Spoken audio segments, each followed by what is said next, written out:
Trevor the traction engine enjoyed living in the vicarage orchard.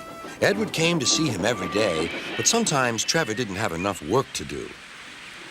I do like to keep busy all the time, he sighed one day. and I do like company, especially children's company. Cheer up, smiled Edward. Sir Topham Hatt has work for you at his new harbor. I'm to take you to meet Thomas today.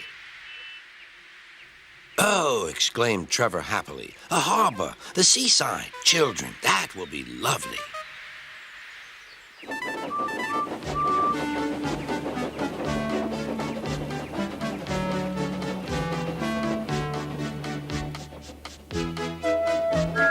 Thomas was on his way to the harbor with a trainload of metal pilings. They were needed to make the harbor wall firm and safe. Hello, Thomas, said Edward. This is Trevor, a friend of mine. He's a traction engine. Thomas eyed the newcomer doubtfully. A what engine? A traction engine, explained Trevor. I run on roads instead of rails. Can you take me to the harbor, please? Sir Topham Hatt has a job for me.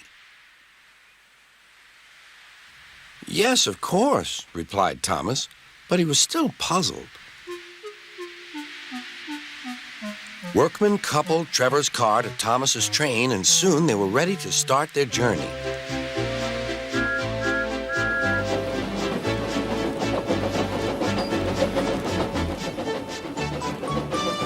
I'm glad Sir Topham Hatt needs me, called Trevor. I don't have enough to do sometimes, you know, although I can work anywhere, in orchards, on farms, in scrapyards, even at harbors.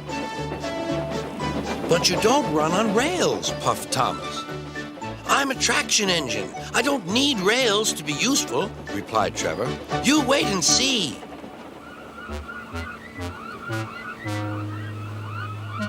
When they reached the harbor, they found everything in confusion. Cars had been derailed, blocking the line, and stone slabs lay everywhere. We must get these pilings past, said Thomas's driver. They are essential. Trevor, we need you to drag them round this mess. Just the sort of job I like, replied Trevor. Now you'll see, Thomas. I'll soon show you what traction engines can do. Trevor was as good as his word. He dragged the pilings clear with chains and towed them into position. Who needs rails? He muttered cheerfully to himself.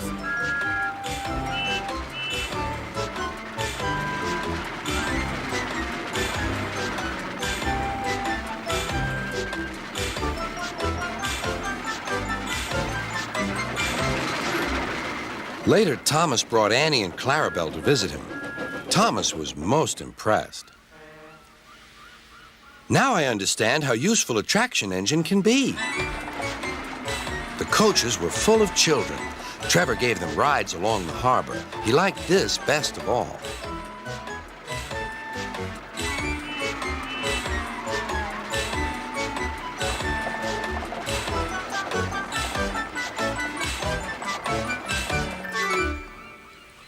He's very kind, said Annie.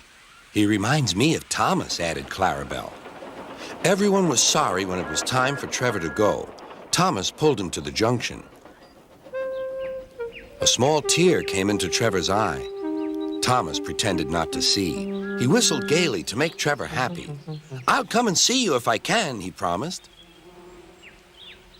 The vicar will look after you, and there's plenty of work for you now at the orchard, but we may need you again at the harbor someday. That would be wonderful, said Trevor. That evening, Trevor stood remembering his new friend Thomas, the harbor, and most of all, the children. Then he went happily to sleep in the shed at the bottom of the orchard.